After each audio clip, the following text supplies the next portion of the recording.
2019च्या विधानसभा निवडणुकीनंतर महाराष्ट्रात अनेक राजकीय धक्के आपल्याला पाहायला मिळाले। महाविकास आघाडीचा प्रयोगही झाला, त्यानंतर शिवसेनेमध्ये 2 गट पडले, राष्ट्रवादीत 2 गट पडले आणि आता पुन्हा एकदा महाराष्ट्र एका नव्या राजकीय भूकंपाच्या उंबरठ्यावर उभा आहे।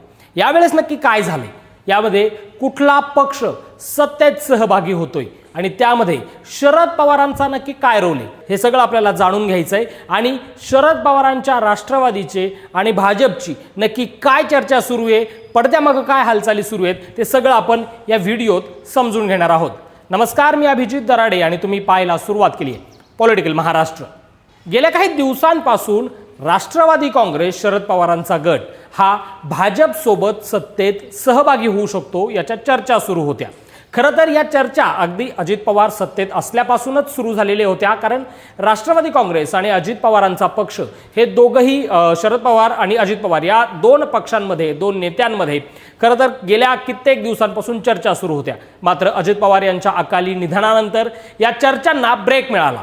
अजित पवार यांच्या पक्षातल्या अनेक नेत्यांनी सांगितलं अशी कुठलीही चर्चा सुरू नव्हती, तर दुसरीकडे शरद पवारांचा पक्ष म्हणत होता की या संदर्भात सगळ्या चर्चा झाल्या होत्या आणि 2 राष्ट्रवादीच्या मर्जिंग संदर्भात अनेक चर्चा यापूर्वी देखील झालेल्या आहेत। मात्र 2 राष्ट्रवादी एकत्र आल्यानंतर सत्तेत जायचं की विरोधात बसायचं यावरचा सस्पेन्स कायम होता। मात्र त्यानंतर आता शिवसेनेचे उद्धव ठाकरे यांच्या पक्षाचे खासदार फुटल्यानंतर राष्ट्रवादीचे खासदार भाजपच्या गळ्याला लागणार का, यावर चर्चा सुरू असतानाच एक अत्यंत मोठी घडामोड महाराष्ट्राच्या राजकारणात घडली आहे। आणि ती घडामोड अशी आहे की शरद पवार यांच्या राष्ट्रवादीचे माजी प्रदेशाध्यक्ष जयंत पाटील आणि भाजपचे बडे नेते विनोद तावडे यांच्यात मुंबईतील एका 5 स्टार हॉटेलमध्ये चर्चा झाली आणि ही चर्चा होती शरद पवार यांचा पक्ष भाजपसोबत सत्तेत सहभागी होण्यासंदर्भात। आता यावर खरा प्रश्न हा होता, या चर्चेचा मुख्य मुद्दा हा होता की शरद पवार यांच्या पक्षात जे काही 8 खासदार आणि 10 आमदार आहेत, हे सगळे मिळून त्यांनी NDA मध्ये घटक पक्ष म्हणून सहभागी व्हायचं की भाजपला बाहेरून पाठिंबा द्यायचा, या सगळ्यावर ही खलबतं झालेली आहेत। शरद पवार यांच्या पक्षातील 8 खासदारांचे मतं देखील जाणून घेण्यात येत आहेत। दुसरीकडे आमदारांचं नक्की काय म्हणणं आहे यावर सुद्धा अनेक चर्चा सुरू आहेत। मात्र यातली पाठीमागची आणि आतली बातमी म्हणजे शरद पवारांच्या पक्षात भाजपसोबत सत्तेत जाण्यासंदर्भात उघड 2 गट पडलेले दिसत आहेत। यामध्ये रोहित पवार यांचा म्हणणं असं आहे की आपण पुरोगामी विचार अर्थात काँग्रेस सोबतच राहायला पाहिजे, तर दुसरा गट आपण सत्तेत सहभागी झालं पाहिजेत असं दुसऱ्या गटाचं म्हणणं आहे। यामध्ये 5 ते 6 खासदार असे आहेत की ज्यांचं म्हणणं आहे की जर सत्तेत गेलो तरच आपल्या मतदारसंघात कामं होऊ शकतात आणि मतदारसंघाला नवी दिशा मिळू शकते, त्यामुळे सत्तेत सहभागी झालं पाहिजे। आणि या सगळ्या चर्चेचे खलबत आता सुरू झालेले आहेत। मुंबईतील एका 5 स्टार हॉटेलमध्ये जयंत पाटील आणि विनोद तावडे यांच्यामध्ये प्रदीर्घ काळ यावर चर्चा सुद्धा झालेली आहे।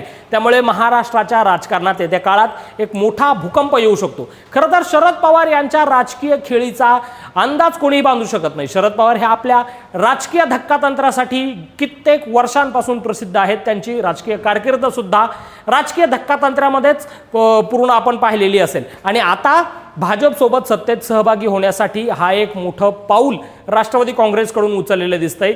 शरद पवार आणि सुनेत्रा पवार यांच्यात सुद्धा या संदर्भात चर्चा झाल्याची माहिती आहे।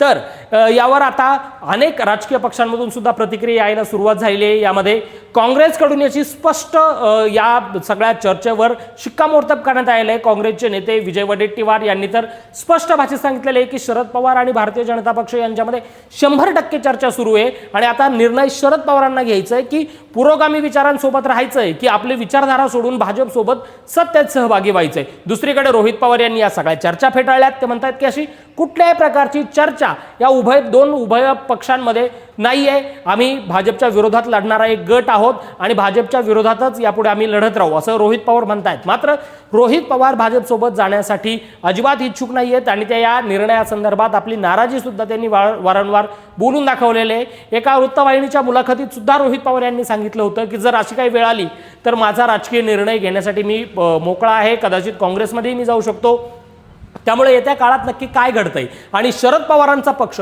हा खरंच भाजपसोबत सत्तेत सहभागी होणार का? कारण भारतीय जनता पक्ष जे 2 विधेयक संसदेत आणू पाहत आहे त्यामध्ये एक जो पहिला विधेयक आहे ते महिला आरक्षणासंदर्भात आणि दुसरं जे आहे ते मतदार पुनर्रचनेसंदर्भात, हे 2 विधेयक अर्थात 2/3 खासदारांचं बहुमत या विधेयक पास करण्यासाठी भारतीय जनता पक्षा प्रणित NDA आघाडीला हवंय आणि त्यासाठीच हे सगळे घडामोडी सुरू आहेत. एकीकडे पश्चिम बंगालमध्ये ममता बॅनर्जी यांचा तृणमूल काँग्रेस असेल, त्यानंतर ठाकरेंचे 6 खासदार असतील आणि त्यानंतर समाजवादी पक्षाचे सुद्धा काही खासदार भाजपच्या गळाला लागलेले आहेत आणि अशातच महाराष्ट्रात 8 खासदारांचा एक मोठा पक्ष असणारा शरद पवारांचा पक्ष हा सुद्धा आता NDA मध्ये सहभागी होण्याच्या दिशेने वाटचाल करताना पाहायला मिळतोय. येत्या काही काळात आपल्याला समजेलच की महाराष्ट्र आणखीन कोणत्या नव्या राजकीय भूकंपाचा साक्षीदार बनतोय.